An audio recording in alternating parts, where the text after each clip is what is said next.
Muy buenas tardes, amables amigos y hermanos presentes y radioyentes.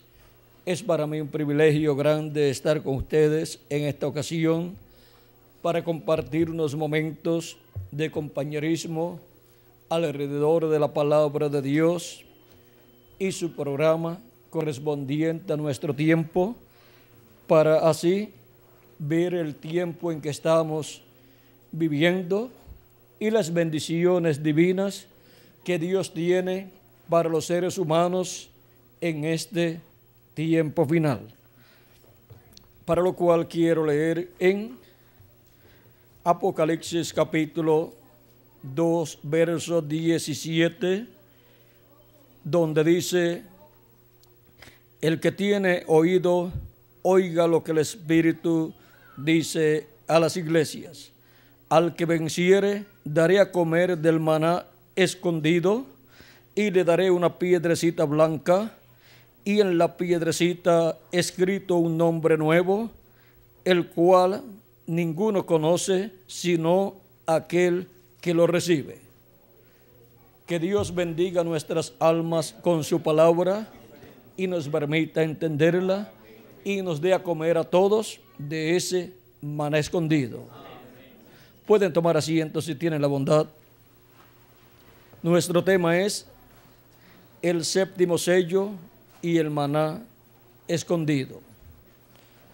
Para que podamos comprender nuestro tema, necesitamos saber lo que fue el maná escondido en el tiempo de Moisés, de lo cual nos habla el apóstol San Pablo en su carta a los hebreos, cuando nos habla acerca del templo o tabernáculo que construyó el profeta Moisés. En el capítulo 9, verso 1 en adelante dice: ahora bien, aún el primer pacto tenía ordenanzas de culto y un santuario terrenal, porque el tabernáculo estaba dispuesto así. En la primera parte, llamada el lugar santo, estaba el candelabro, la mesa y los vanes de la proposición. Tras el segundo velo estaba la parte del tabernáculo llamada el lugar santísimo, el cual tenía un incensario de oro y el arca del pacto cubierta de oro por todas partes, en la que estaba una urna de oro que contenía el maná, la vara de Aarón que reverdeció y las tablas del pacto, y sobre ella los querubines de gloria que cubrían el propiciatorio, de las cuales cosas no se puede ahora hablar en detalle. Y así dispuestas estas cosas en la primera parte del tabernáculo, entran los sacerdotes continuamente para cumplir los oficios del culto, pero en la segunda parte solo el sumo sacerdote una vez al año, no sin sangre, la cual ofrece por sí mismo y por los pecados de ignorancia del pueblo. En este pasaje podemos ver la importancia del templo o tabernáculo que el profeta Moisés levantó en medio del pueblo hebreo. Luego, más adelante, en el tiempo de los reyes, el rey David quiso levantar un templo para Dios, pero Dios le dijo que su hijo Salomón sería el que levantaría ese templo. ¿Y cuál es la importancia de estos templos en medio del pueblo hebreo?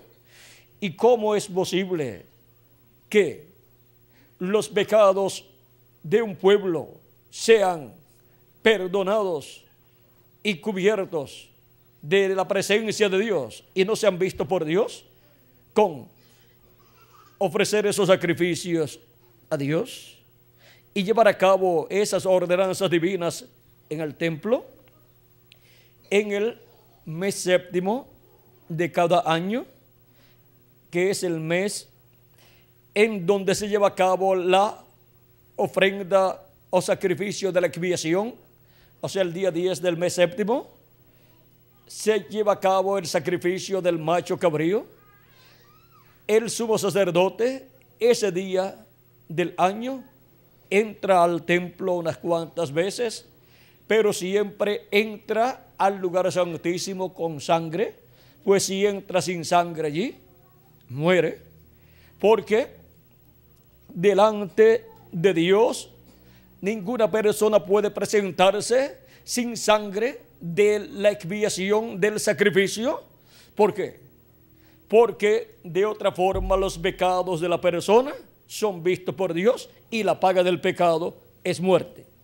Y ahora el tabernáculo que construyó el profeta Moisés y el templo que construyó el rey Salomón son tipo y figura del templo que está en el cielo. Por eso el rey Salomón fue un hombre tan sabio, porque ¿qué hombre en la tierra puede construir un templo conforme al modelo del que está en el cielo? Solamente un hombre sabio. Y eso tiene que ser con sabiduría de Dios, el cual le muestre cómo está construido ese templo en el cielo. Y el primero que se lo mostró fue al profeta Moisés. Por eso, en ese templo llevaba el sumo sacerdote la sangre de la expiación de ese macho cabrío el día 10 del mes séptimo, y la llevaba dentro al lugar santísimo y la colocaba sobre el propiciatorio, que vendría a ser, digamos, la tapa del arca.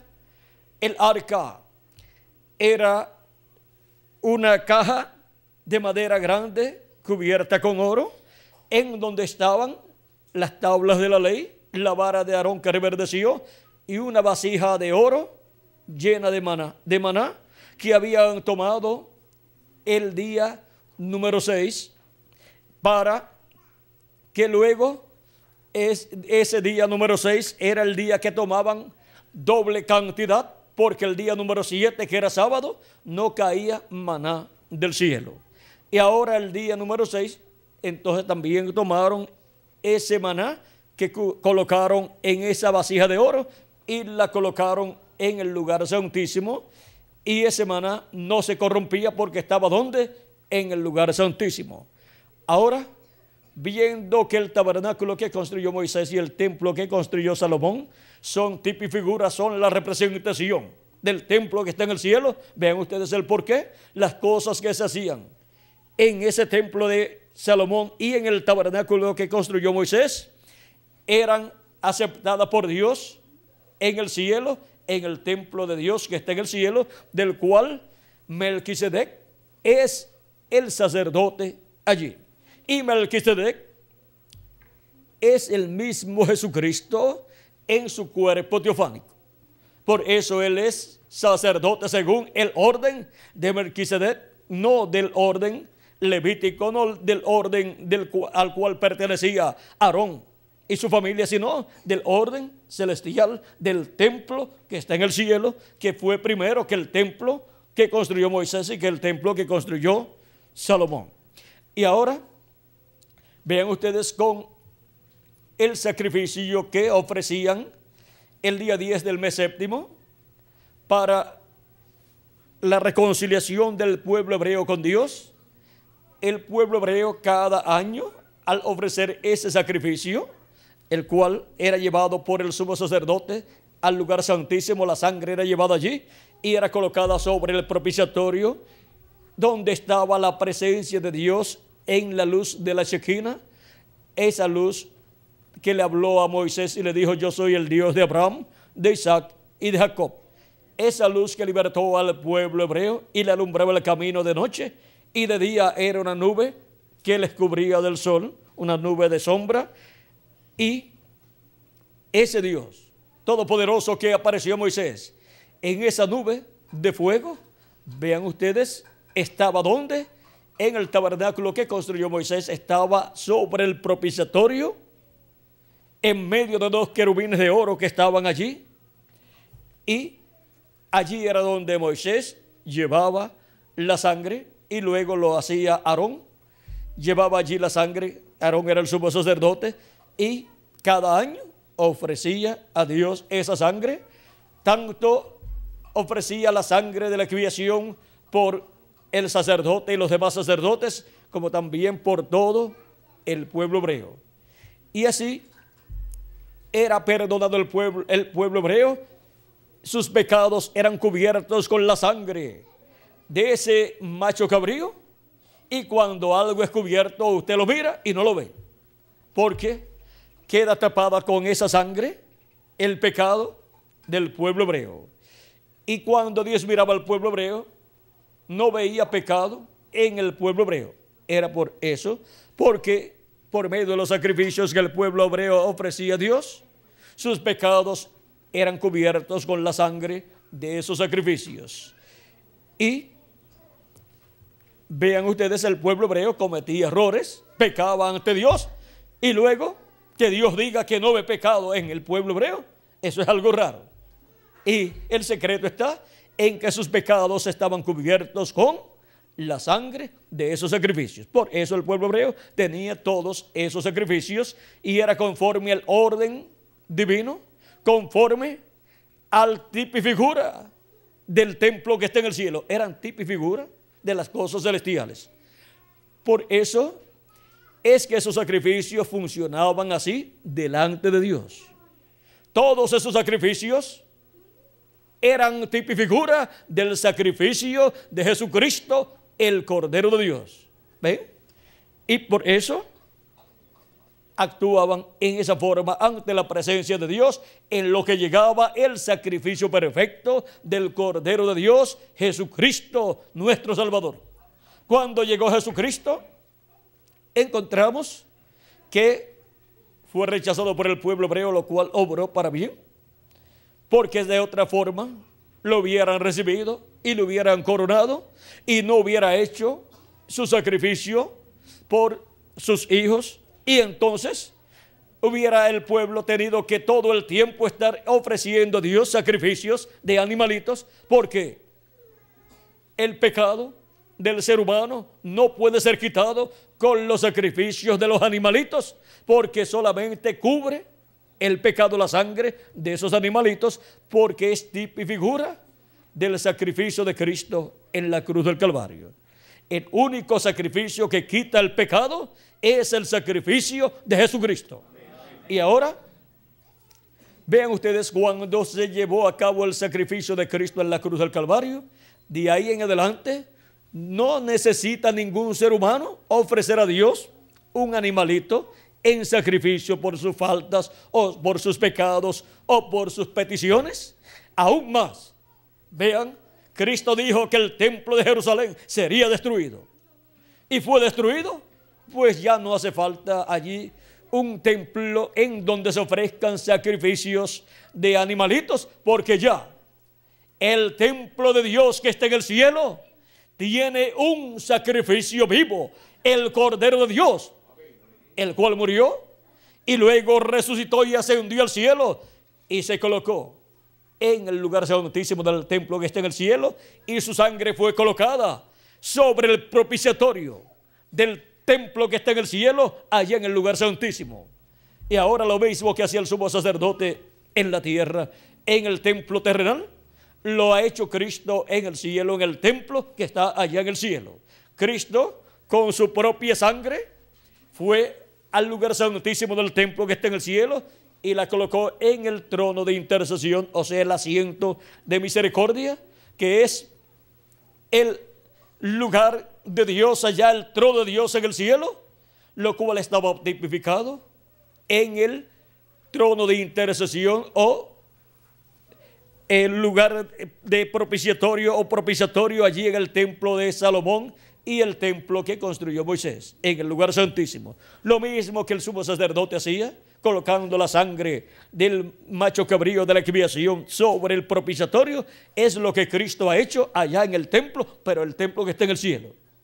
Por lo tanto, ya no ha estado funcionando más sobre este planeta Tierra templo terrenal para colocar la sangre por el pecado en favor de los seres humanos, sino el templo que está en el cielo. Y por eso es que cuando la persona recibe a Cristo como su Salvador, comprendiendo este misterio, sus pecados no son cubiertos, porque la sangre de Cristo no es para cubrir el pecado. La sangre de Cristo es para quitar el pecado. Sus pecados son quitados y ya cuando Dios mira a la persona, la ve sin pecado. Y si está sin pecado, pues la persona recibe el Espíritu de Cristo, el Espíritu de Dios, y obtiene el nuevo nacimiento y nace en el reino de Dios, como nació en la casa de su familia terrenal. Ahora nació en el cielo, en la familia de Dios, y ahora tiene un cuerpo teofánico de la sexta dimensión, un cuerpo llamado el ángel de Jehová, que acampa en derredor de los que le temen y los defiende. En ese cuerpo es que vamos a vivir. Cuando nuestro cuerpo terrenal muere, entonces nos vamos en ese nuevo cuerpo de la sexta dimensión, de otra dimensión, y vamos al paraíso a vivir hasta que la resurrección de los muertos en Cristo ocurra. Y en la resurrección de los muertos en Cristo, ¿qué sucederá con los que han partido, pero que ya habían lavado sus pecados en la sangre de Cristo y habían recibido su Espíritu? ¿Qué sucederá? Pues resucitarán en un cuerpo nuevo, en un cuerpo eterno, ya no un cuerpo mortal como el que tenemos, porque si resucitan en un cuerpo como el que tenemos mortal, se volverán a morir. Volverán a morir, como sucedió con Lázaro, que Jesucristo lo resucitó, pero volvió a morir. Ahora, ¿por qué Jesucristo lo resucitó? Para después volver a morir. Porque allí, resucitando a Lázaro, Jesucristo estaba mostrándole al pueblo que así como resucitaba a Lázaro, iba a resucitar en el día postrero a todos los creyentes en él. Lázaro es tipo y figura de todos los creyentes en Cristo que han vivido en esta tierra y han muerto físicamente. Tienen la promesa de una resurrección en el día postrero. Y el que prometió esta resurrección mostró, resucitando a Lázaro, que él tiene el poder para resucitar a todos los creyentes en él. Ahora vean ustedes, Cristo dijo: yo soy la resurrección. Y si él es la resurrección, pues puede resucitar a todos los muertos que han creído en él. No es para resucitar a todo el mundo con un cuerpo eterno, es a los creyentes en él. A todo ser humano, aunque no sea un creyente, lo resucitará, sí, cuando llegue el tiempo para ser juzgado delante del trono de Dios. Ahí sí va a resucitar al resto de los seres humanos y los va a resucitar en el mismo cuerpo que tuvieron cuando vivieron aquí en la tierra. Y después serán juzgados. Pero viene una resurrección llamada la primera resurrección.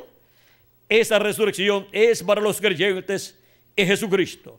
Y ahora, miren, en el caso de Lázaro, Marta, hablando con Jesús, Marta dijo a Jesús: Señor, si hubieses estado aquí, mi hermano no habría muerto.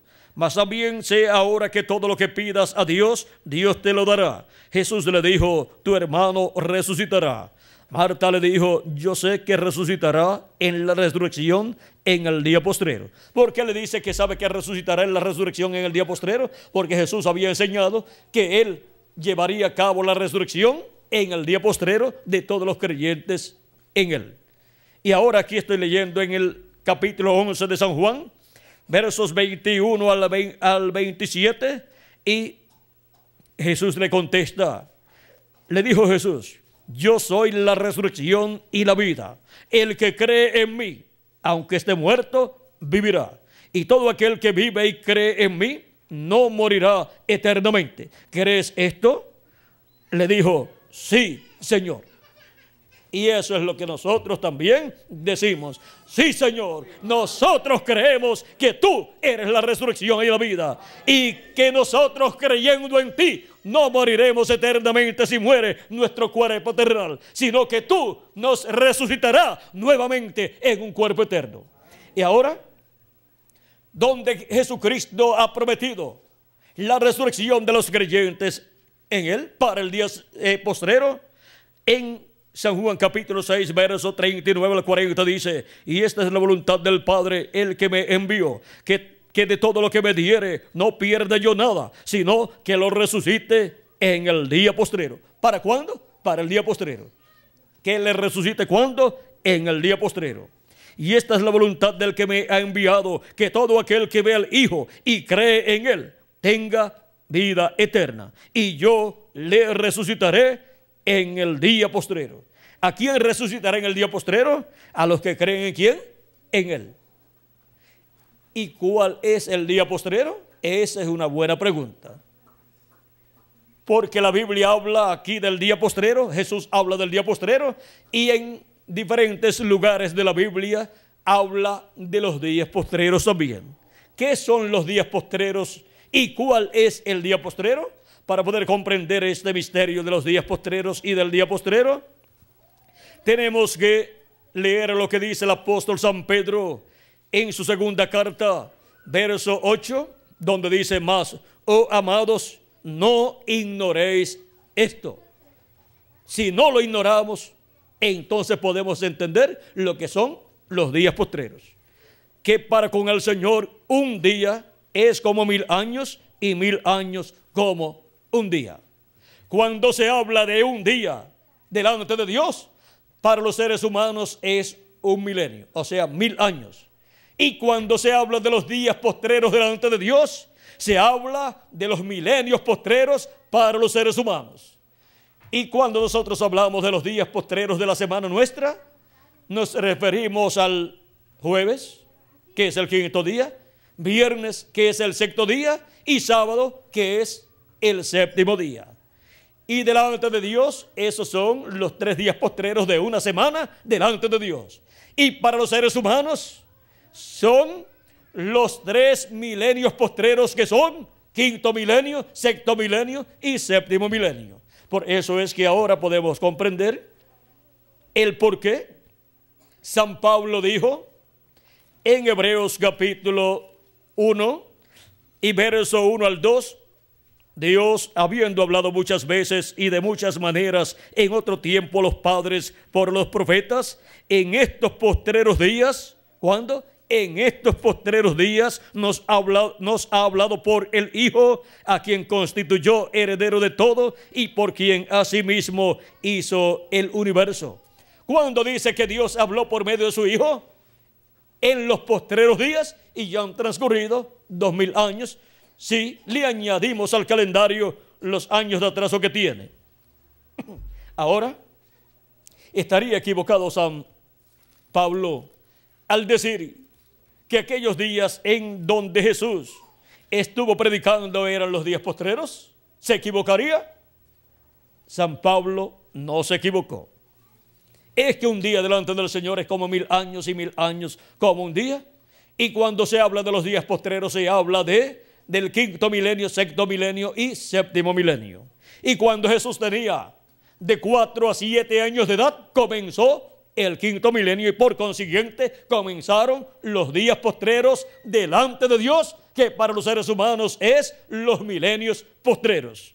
Y ahora ven que no hay ninguna contradicción en la Escritura. Miren a San Pedro también hablando de los días postreros. Vean lo que dice en el libro de los Hechos capítulo 2 verso 14 en adelante. Dice: esto fue el día de Pentecostés, cuando algunos pensaban que ellos estaban borrachos porque habían recibido el Espíritu de Dios. Dice entonces Pedro, poniéndose en pie con los 11, alzó la voz y les habló diciendo: varones judíos y todos los que habitáis en Jerusalén, esto os sea notorio y oíd mis palabras, porque estos no están ebrios como vosotros suponéis, puesto que es la hora tercera del día. Mas esto es lo dicho por el profeta Joel: y en los postreros días, dice Dios, derramaré de mi espíritu sobre toda carne, y vuestros hijos y vuestras hijas profetizarán, vuestros jóvenes verán visiones, y vuestros ancianos soñarán sueños. Y de cierto sobre mis siervos y sobre mis siervas en aquellos días derramaré de mi espíritu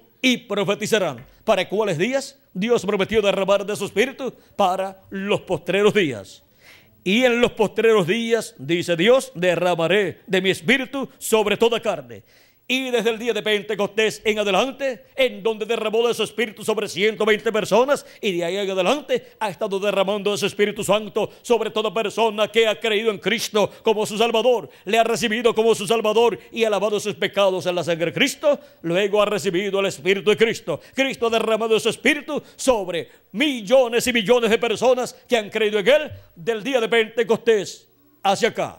Y ahora, ¿qué ha sucedido con esas personas? Pues han nacido de nuevo, han nacido en el reino de Dios. Cristo dijo a Nicodemo que el que no naciera de nuevo no podía ver el reino de Dios. El que no naciera de nuevo no podía entrar al reino de Dios. Tenía que nacer del agua y del Espíritu, creyendo en Jesucristo como nuestro Salvador y recibiendo su Espíritu Santo. Y así es como se nace en el reino de Dios. Y así es como la persona obtiene vida eterna de parte de Cristo.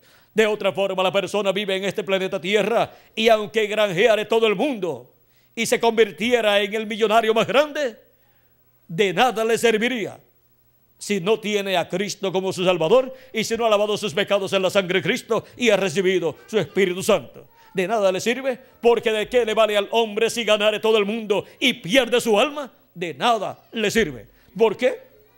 ¿Qué hizo la persona? La persona fue consigo mismo pero que muy cruel para sí mismo. Fue muy cruel con su propia alma. Diríamos que pensó muy mal contra su propia alma, porque teniendo la oportunidad de vivir eternamente la persona que es alma viviente, no aprovechó esa oportunidad. No creyó en Cristo como su Salvador, no lavó sus pecados en la sangre de Cristo y por consiguiente tiene que morir eternamente. O sea, pierde el derecho a la vida eterna la persona que no aprovecha la oportunidad que tiene de lavar sus pecados en la sangre de Cristo para estar sin pecado ante Dios. Ya no necesita ir al pueblo hebreo allá al templo de Israel para el sacrificio de un animalito. Ni siquiera ya está el templo allí, para que nadie esté allí haciendo sacrificios por el pecado, porque ya Dios envió el Cordero Pascual, ya Dios envió el Cordero perfecto, el Cordero de Dios, el cual quitó el pecado allá en la cruz del Calvario. Y se hace efectivo ese sacrificio de Cristo en la cruz del Calvario cuando la persona lo acepta como su Salvador y así lava sus pecados en la sangre de Cristo. Si no lo hace, lamentablemente la persona pierde el derecho a la vida eterna teniendo esa oportunidad. Y miren, ¿qué pagará el hombre por su alma, por la salvación de su alma? No tiene que pagar nada. ¿Ve? Nada tiene que pagar. Si tuviera que pagar, ningún ser humano tendría lo suficiente para pagar por su salvación. Ahora, vean ustedes gratuitamente Dios ha provisto para nosotros ese sacrificio. Y ahora Dios no acepta otro sacrificio. Por eso fue quitado todo sacrificio allá en medio del pueblo hebreo. Y ahora, miren lo que sucedió con el pueblo hebreo. No tiene sacrificios por el pecado allá en la tierra de Israel. Y tampoco tiene el sacrificio de Cristo porque lo rechazó. Y por eso el pueblo hebreo ha estado pasando por todas estas tribulaciones. Y Hitler por poco los extermina a todos. ¿Por qué? Porque sus pecados no han sido ni cubiertos con los sacrificios que antes tenían, porque ya no tienen los sacrificios que antes tenían, y tampoco tienen el sacrificio de Cristo, no lo han recibido. Por lo tanto, el sacrificio de Cristo, la sangre de Cristo, ¿qué sucede? Si no es aplicada sobre los pecados, pues no los puede quitar. Y ellos han rechazado el sacrificio de Cristo en la cruz del Calvario, y por eso los pecados de ellos han estado siendo vistos por Dios, y la paga del pecado, ¿qué es? Muerte. Y por eso la muerte ha estado persiguiendo al pueblo hebreo. Por poco Hitler los extermina. Y actualmente, miren, están todavía en peligro. Porque tienen problemas con sus vecinos, pero algún día ellos comprenderán. ¿Cuándo será? Cuando entre hasta el último de los escogidos de Dios de en medio de los gentiles, entonces Dios les abrirá el corazón y la mente, y entonces Dios los despertará por medio del ministerio del Señor Jesucristo en su segunda venida, manifestando los ministerios de Moisés, de Elías y de Jesús. Y entonces el pueblo hebreo dirá: esto es lo que nosotros estamos esperando. Y ahí les será contada toda la historia de todo lo que ha sucedido y de cómo Dios cegó los ojos del pueblo hebreo para que no vieran al Mesías en su primera venida y lo rechazaran y fuera crucificado. y así llevaría a cabo el sacrificio por el pecado. Gracias a que el pueblo hebreo rechazó a Cristo y pidió la muerte de Cristo en la cruz del Calvario. Gracias a eso, nuestros pecados han sido quitados con la sangre de Jesucristo. Y no tenemos que tener un templo como el del pueblo hebreo para estar ahí llevando a cabo sacrificios por el pecado. Cristo está en el templo del cielo como sumo sacerdote, llevando a cabo los oficios de su labor, haciendo intercesión allí por toda persona que tiene su nombre escrito en el libro de la vida del Cordero, el cual ha sido escrito desde antes de la fundación del mundo. Y cuando entre el último de los escogidos de Dios, entonces ya Cristo terminará su labor allí como intercesor, como sumo sacerdote, y saldrá de allí y reclamará a todos los que Él ha redimido con su sangre preciosa, y se revelará al pueblo hebreo. Y entonces el pueblo hebreo lo recibirá. En su segunda venida, Cristo se va a revelar al pueblo hebreo en el tiempo correspondiente, y el pueblo hebreo va a decir: este es al que nosotros estamos esperando. Pero hasta que no entre hasta el último de los escogidos de entre los gentiles, no podrá el pueblo hebreo obtener ese conocimiento.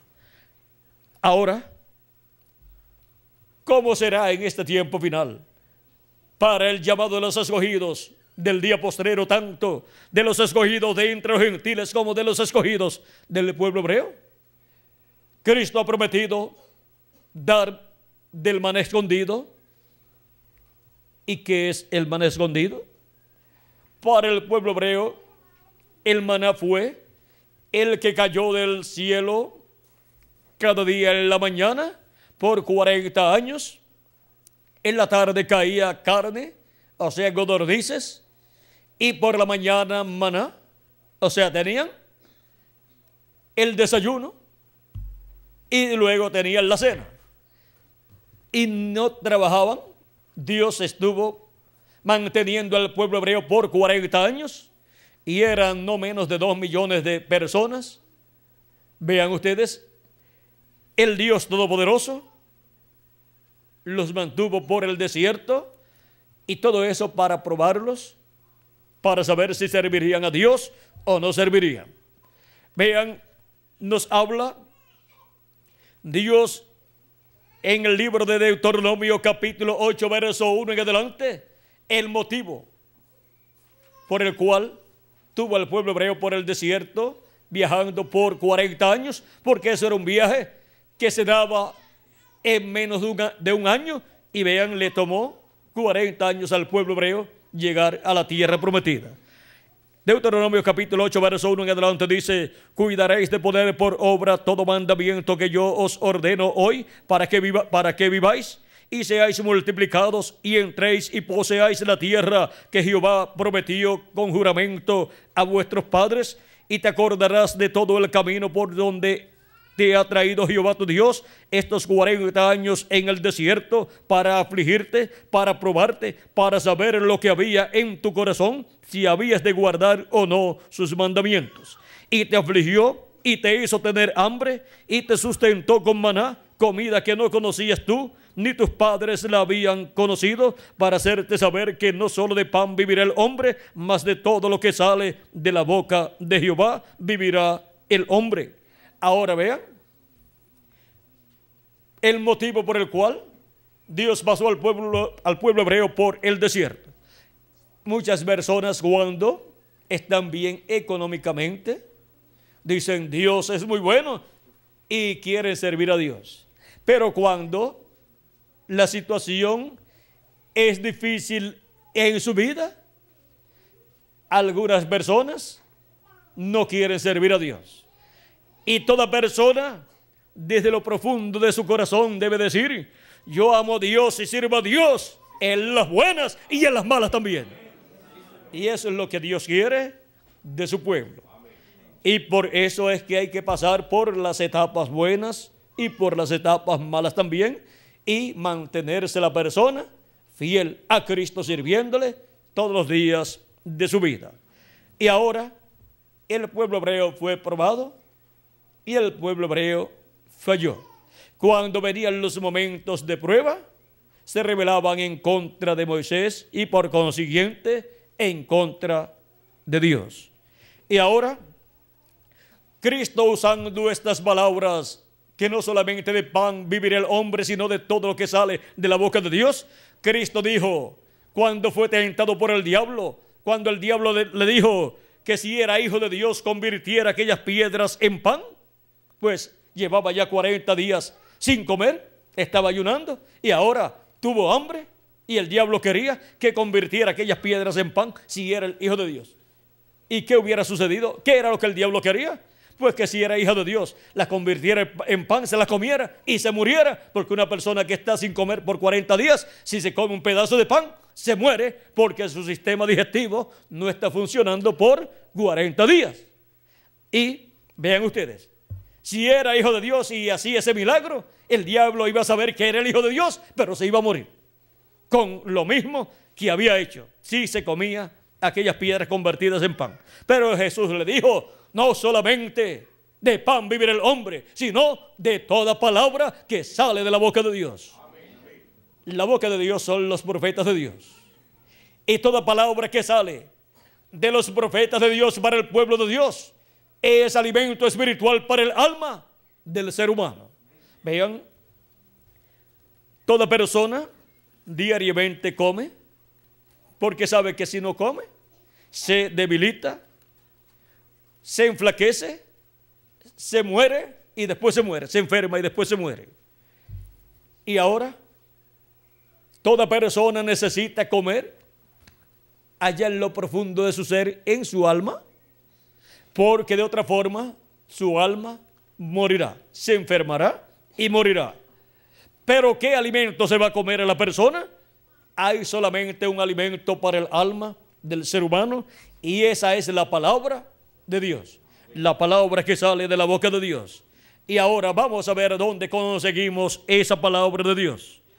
En Deuteronomio capítulo 18, verso 15 al 19 dice, profeta de en medio de ti, de tus hermanos como yo, te levantará Jehová tu Dios, a él oiréis.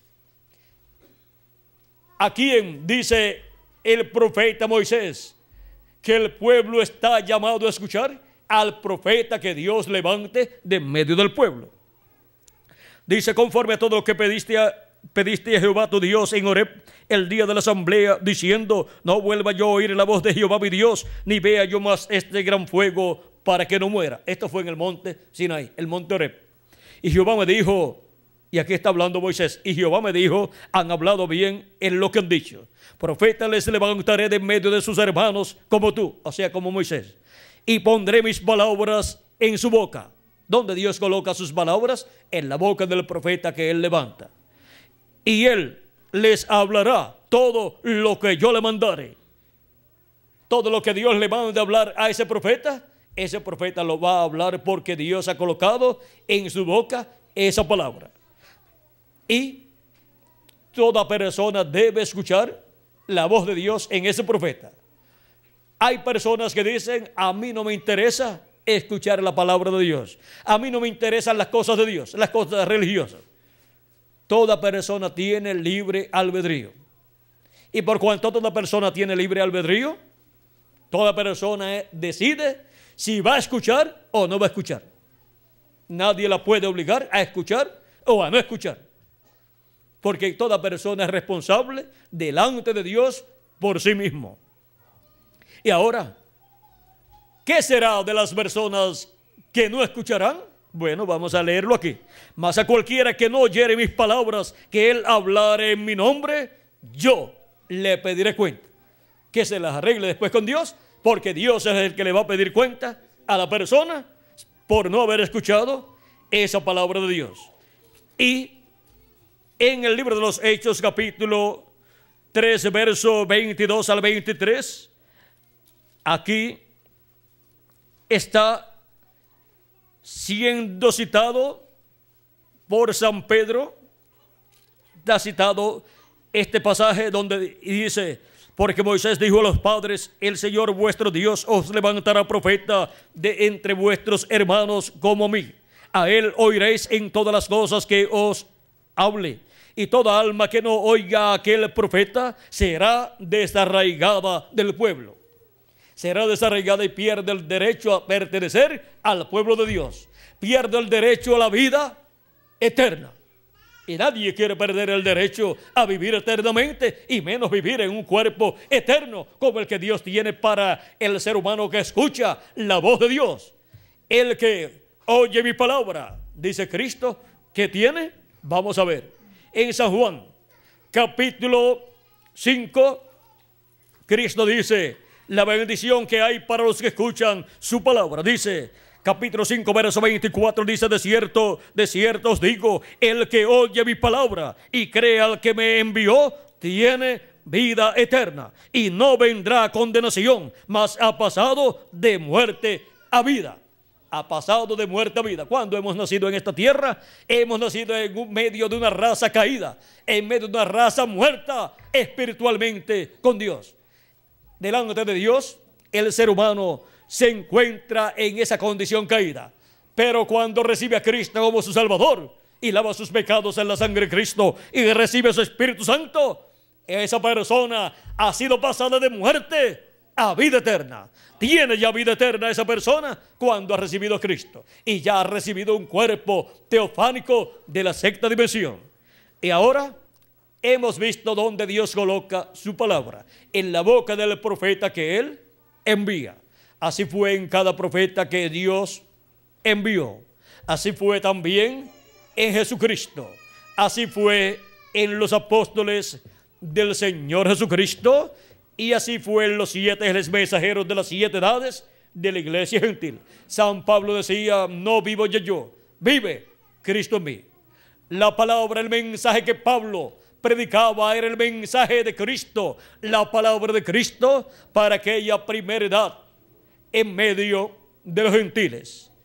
Y así ha sido de edad en edad a través de la manifestación de Jesucristo en Espíritu Santo en cada ángel mensajero.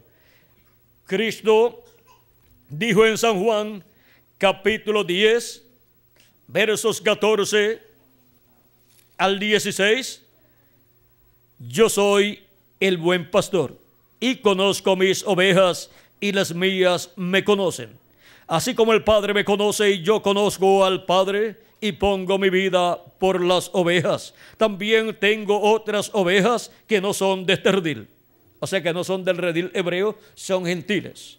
Aquellas también debo traer, y oirán mi voz, y habrá un rebaño y un pastor. ¿Y cómo van a escuchar la voz de Cristo? Si Cristo murió, resucitó y ascendió al cielo y está en el trono de Dios, en el templo que está en el cielo, haciendo intercesión como sumo sacerdote ya, por medio de la manifestación de Jesucristo en el Espíritu Santo, en sus mensajeros de edad en edad, hemos estado escuchando la voz de Cristo. Cristo ha estado hablándole a sus ovejas entre los gentiles y ha estado llamando y juntando a sus hijos, los cuales tienen sus nombres escritos en el libro de la vida del Cordero desde antes de la fundación del mundo. Y la persona no sabe que tiene su nombre escrito allí hasta que no escucha la voz de Cristo en la edad que le toca vivir, y llega ese mensaje directamente a su alma y le estremece ahí el alma y despierta su alma, despierta de ese sueño espiritual, despierta la realidad y se da cuenta que Dios le está hablando directamente a su alma. Se da cuenta que hay vida eterna después de la muerte. Se da cuenta que aquí en la tierra estamos viviendo solamente una temporada muy corta para un propósito divino. No estamos aquí por mera casualidad. Estamos aquí porque Dios nos ha enviado a vivir a este planeta Tierra una temporada para hacer contacto con su programa, para ocupar nuestra posición en el cuerpo místico de Cristo y ahí obtener vida eterna para después, cuando los muertos en Cristo resuciten en cuerpos eternos, los que vivimos ser transformados y tener el cuerpo eterno y vivir con Cristo por toda la eternidad. El que no hace contacto con Cristo y su programa correspondiente a la edad en que vive, pierde el derecho a la vida eterna. Pero Cristo dijo: mis ovejas oyen mi voz y me siguen. Por lo tanto, el mensaje de Cristo en cada edad ha sido predicado, y los que son de Dios han escuchado su voz en la edad que les ha tocado vivir. Nadie ha tenido que obligarlos a creer, porque ellos, allá en su alma, cuando escuchan la voz de Cristo, responden a ese llamado. Su alma despierta y se da cuenta que es un hijo o una hija de Dios, y dice: Señor, ¿qué quieres que yo haga? Como dijo Saulo de Tarso cuando se encontró con Jesucristo en aquella luz y le habló. A Saulo dijo: Señor, ¿qué quieres que yo haga? Y Cristo le muestra su programa para el tiempo en que la persona está viviendo. Cree en Cristo como su Salvador, lava sus pecados en la sangre de Cristo, recibe el Espíritu de Cristo y así nace de nuevo, nace en el cuerpo místico de Cristo, viene a ser un miembro del cuerpo místico de Cristo, o sea, de la iglesia de Jesucristo, nuestro Salvador, y así es sellada la persona en el reino de Dios con el Espíritu de Dios para vivir por toda la eternidad. Vean ustedes lo sencillo que es el programa divino. Y ahora ya han transcurrido 7 etapas o 7 edades de la iglesia gentil. Este diagrama usado por el reverendo William Branham representa la iglesia de Jesucristo pasando por sus diferentes etapas, y aquí tenemos los mensajeros de cada una de esas etapas. Y ya para el día postrero llegamos a la edad de oro de la iglesia de Jesucristo, que es la edad de la piedra angular. Para cada edad del pasado hubo un territorio donde se cumplió cada edad y donde Dios llamó a sus escogidos, y a medida que fue pasando el tiempo, Cristo fue moviéndose en Espíritu Santo de territorio en territorio y de mensajero en mensajero, llamando y juntando a sus escogidos en los diferentes tiempos y edades y diferentes territorios. Y ahora, donde Cristo está llamando y juntando a sus escogidos, miren, la primera edad de la iglesia gentil se cumplía en Asia Menor y San Pablo fue el mensajero. La segunda se cumplía en Francia e Ireneo fue el mensajero. La tercera en Hungría y en Francia y Martín fue el mensajero. La cuarta fue en Irlanda y Escocia y Colombo fue el mensajero. La quinta fue en Alemania, Lutero fue el mensajero. La sexta fue en Inglaterra y Wesley fue el mensajero. La séptima fue en Norteamérica y el reverendo William Branham fue el mensajero. En esos mensajeros Cristo estuvo manifestado, llamando y juntando a sus escogidos, llamando y juntando a sus ovejas. Y ahora, ¿dónde Cristo está llamando y juntando a sus ovejas? ¿Dónde cumple Cristo la edad de la piedra angular? Pues miren, la buena noticia es que es en la América Latina y el Caribe, en donde Cristo se manifiesta como el relámpago, resplandeciendo y alumbrándonos lo profundo de nuestra alma y de nuestro entendimiento, para así comprender su programa correspondiente a nuestro tiempo, para así escuchar su voz y ser llamados y juntados en este tiempo final, en la etapa de la edad de la piedra angular, y así completarse el cuerpo místico de Cristo en este día postrero con latinoamericanos y caribeños. Y esto sí que es una buena noticia para todos los latinoamericanos y caribeños, que Cristo completará su cuerpo místico de creyentes, su iglesia, con latinoamericanos y caribeños. Y los latinoamericanos y caribeños creían que Dios se había olvidado de ellos, porque no pertenece a las naciones desarrolladas como estas naciones de Europa o Norteamérica, sino que está un poquito más atrasada en algunos campos, pero en cuanto a las cosas de Dios, en cuanto al programa de Dios, es la que va a la cabeza de todas las naciones, porque es en la América Latina y el Caribe donde Cristo está llamando y juntando a todos sus escogidos. Y ahora es en la América Latina y el Caribe en donde la voz de Cristo, esa gran voz de trompeta, trompeta final, de Apocalipsis capítulo 1 y verso 10 al 11 nos habla y nos llama. Dice Juan: yo estaba en el Espíritu en el día del Señor. Recuerden que el día del Señor es el día postrero, el cual es el séptimo milenio. Y oí detrás de mí una gran voz como de trompeta, que decía: yo soy el Alfa y el Omega, el primero y el último.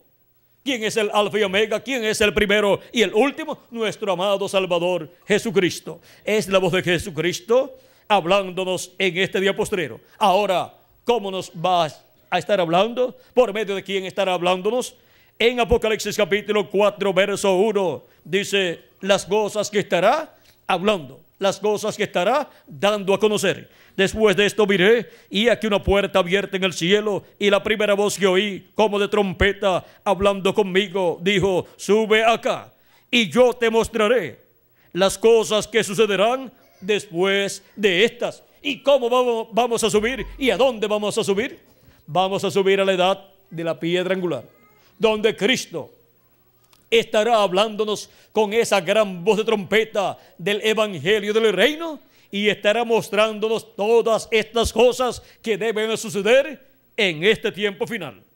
¿Y por medio de quién estará mostrándonos todas estas cosas? Porque siempre la boca de Dios han sido los profetas de Dios.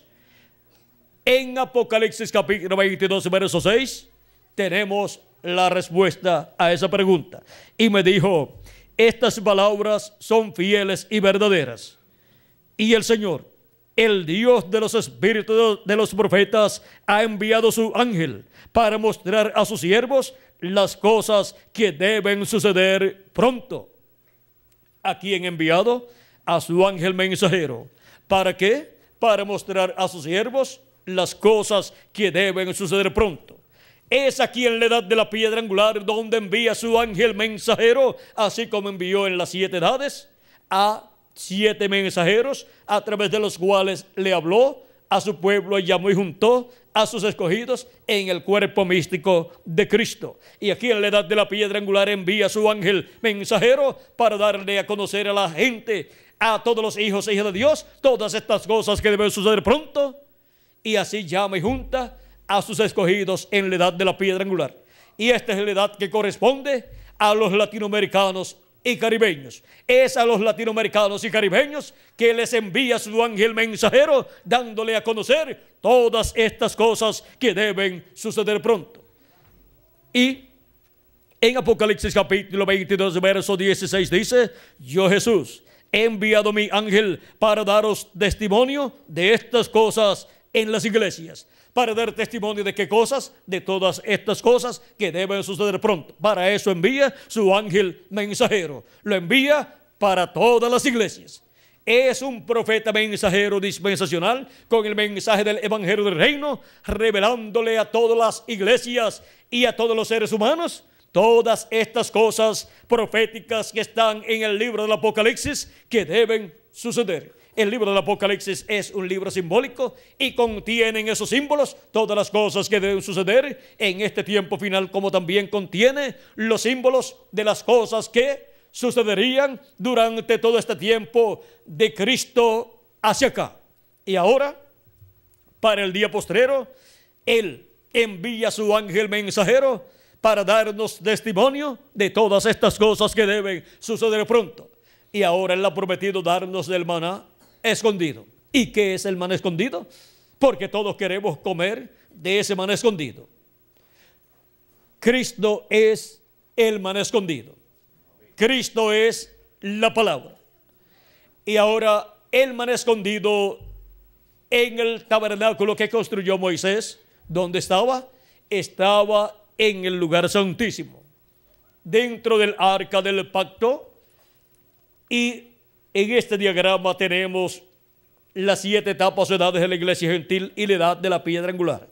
Las 7 edades de la iglesia gentil corresponden al lugar santo del templo espiritual de Cristo, porque Jesucristo ha estado construyendo un nuevo templo.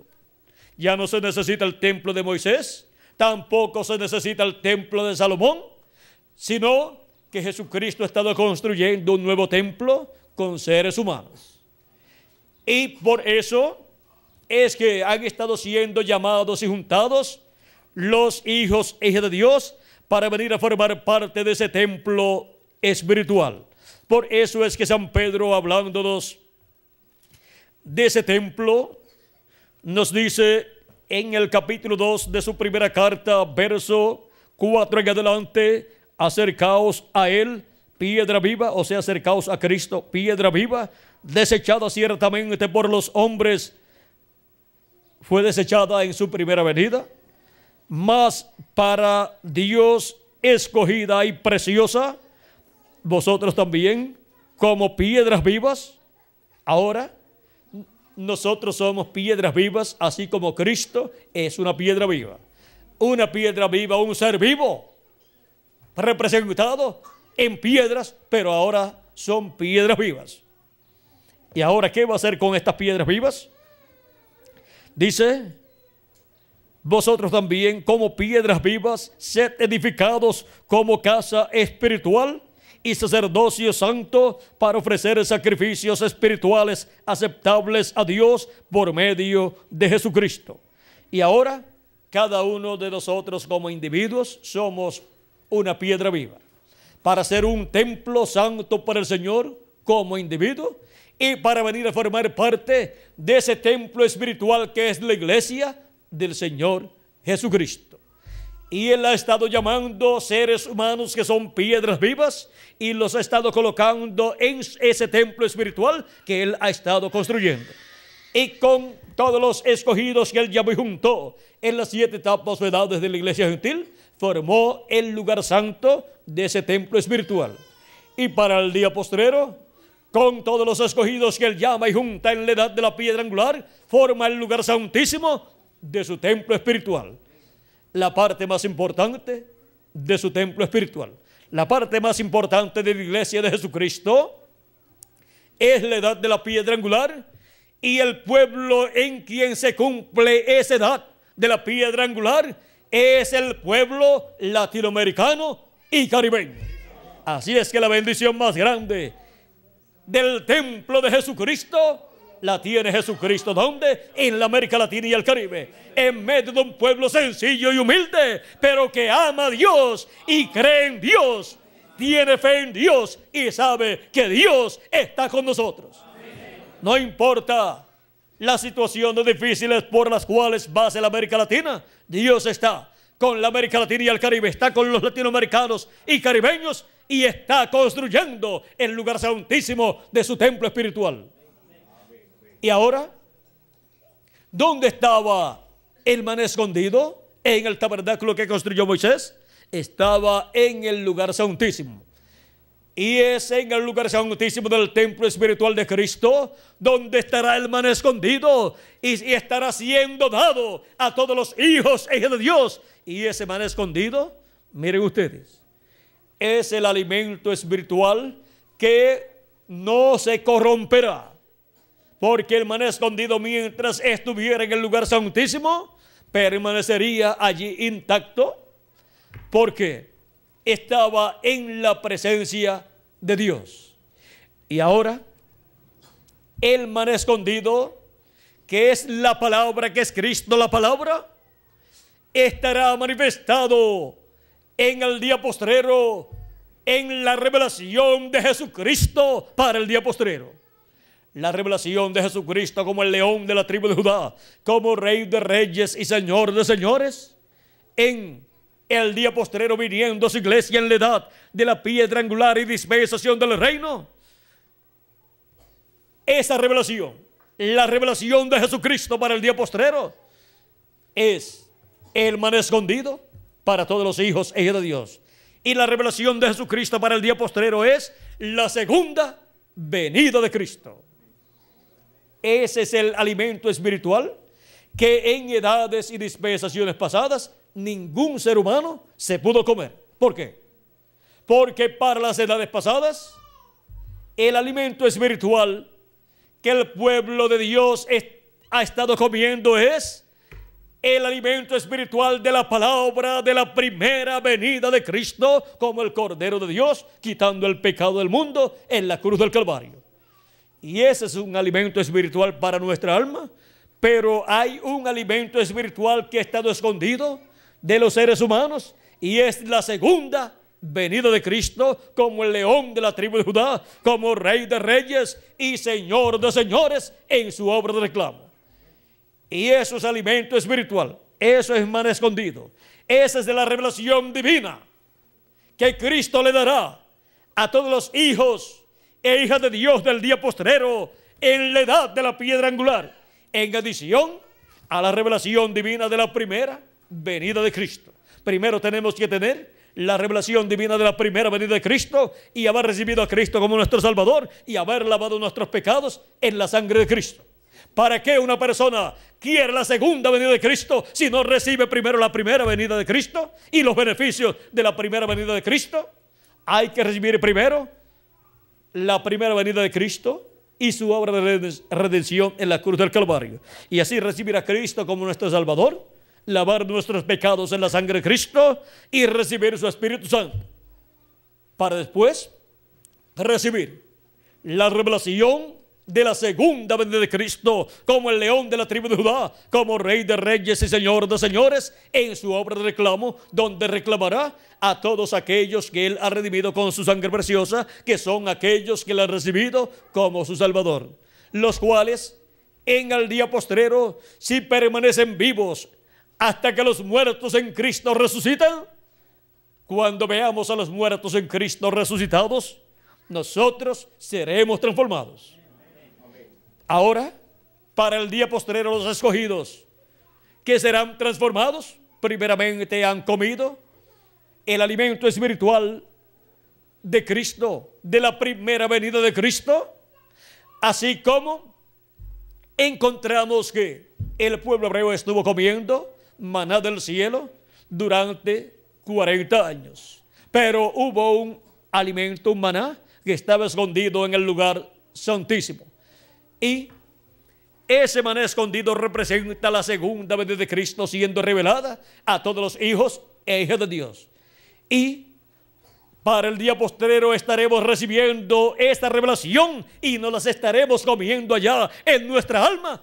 Y eso será estar comiendo del maná escondido, para en el día postrero ser transformados conforme a la palabra de Cristo. Ahora podemos ver que es para el día postrero, para el tiempo de la venida de la piedrecita blanca. Vean ustedes, dice: al que venciere, yo le daré del maná escondido y le daré una piedrecita blanca. Vamos a ver en el capítulo 2, verso 17, que leímos al principio, está: el que tiene oído, oiga lo que el Espíritu dice a las iglesias. Al que venciere, daré a comer del maná escondido y le daré una piedrecita blanca, y en la piedrecita escrito un nombre nuevo, el cual ninguno conoce sino aquel que lo recibe. La piedrecita blanca es la segunda venida de Cristo. El nombre nuevo que trae la piedrecita blanca,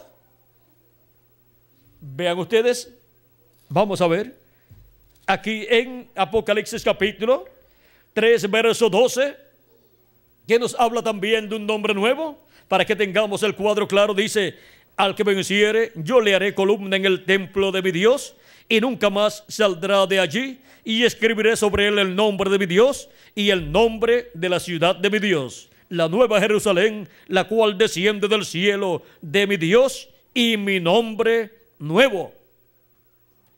El Señor Jesucristo da testimonio que Él tiene un nombre nuevo. Ese es el nombrecito nuevo en la piedrecita blanca. Y la piedrecita blanca es la segunda venida de Cristo. Es la piedra angular que los edificadores desecharon en su primera venida. En su segunda venida viene con un nombre nuevo que ninguno conoce. Siendo un nombre nuevo, no es el nombre Jesús, porque el nombre Jesús todo el mundo lo conoce. Y ahora ese es un misterio para ser revelado en la edad de la piedra angular y dispensación del reino para todos los que estarán comiendo el maná escondido. para todos aquellos que estarán escuchando la voz de Cristo por medio de su ángel mensajero, que es el enviado por Cristo. ¿Para qué? Para dar testimonio de todas estas cosas que deben suceder pronto en el día postrero. Para dar testimonio de la segunda venida de Cristo, de la venida de esa piedra no cortada de manos con ese nombre nuevo, para dar testimonio del programa de Dios correspondiente al día postrero, para dar testimonio del llamado de la gran voz de trompeta, para dar testimonio del man escondido, de qué es el man escondido, y así por el estilo, para dar testimonio de todo el programa divino correspondiente al día postrero. Ahora hemos visto el misterio del man escondido. Es la revelación de la segunda venida de Cristo como el león de la tribu de Judá, como rey de reyes y señor de señores en su obra de reclamo. Y el séptimo sello de Apocalipsis capítulo 8 verso 1 es la segunda venida de Cristo, que cuando fue abierto en el cielo causó silencio como por media hora. Dice así, Apocalipsis capítulo 8 verso 1, cuando abrió el séptimo sello, se hizo silencio en el cielo como por media hora. Esa es la segunda venida de Cristo. La segunda venida de Cristo ocasiona que en el cielo haya silencio como por media hora. Cuando fue abierto ese misterio en el cielo, todos en el cielo guardaron silencio para que el enemigo de Dios, el diablo, no conociera ese misterio y no interrumpiera el cumplimiento de la segunda venida de Cristo. No interrumpiera el cumplimiento de la venida de la piedra no cortada de manos con un nombre que ninguno conocía. Hemos visto que para este tiempo final, todo este misterio del séptimo sello y del man escondido sería revelado, porque Dios enviaría su ángel mensajero para dar testimonio de todas estas cosas que deben suceder pronto, y así Cristo por medio de su ángel mensajero nos abriría las escrituras y nos mostraría el significado de todos estos misterios apocalípticos correspondientes a este tiempo final. Y veríamos, comprenderíamos entonces todo el programa divino correspondiente a este tiempo final. Y esto es para la edad de la piedra angular, que corresponde a la América Latina y al Caribe, en la construcción del templo espiritual de Cristo, en la parte del lugar santísimo que le ha tocado a la América Latina y el Caribe. Por eso es que yo oro por la América Latina y el Caribe, para que le permita entrar al glorioso reino milenial de Cristo y no sea destruida la América Latina y el Caribe con los juicios divinos que han de venir sobre la tierra durante la gran tribulación.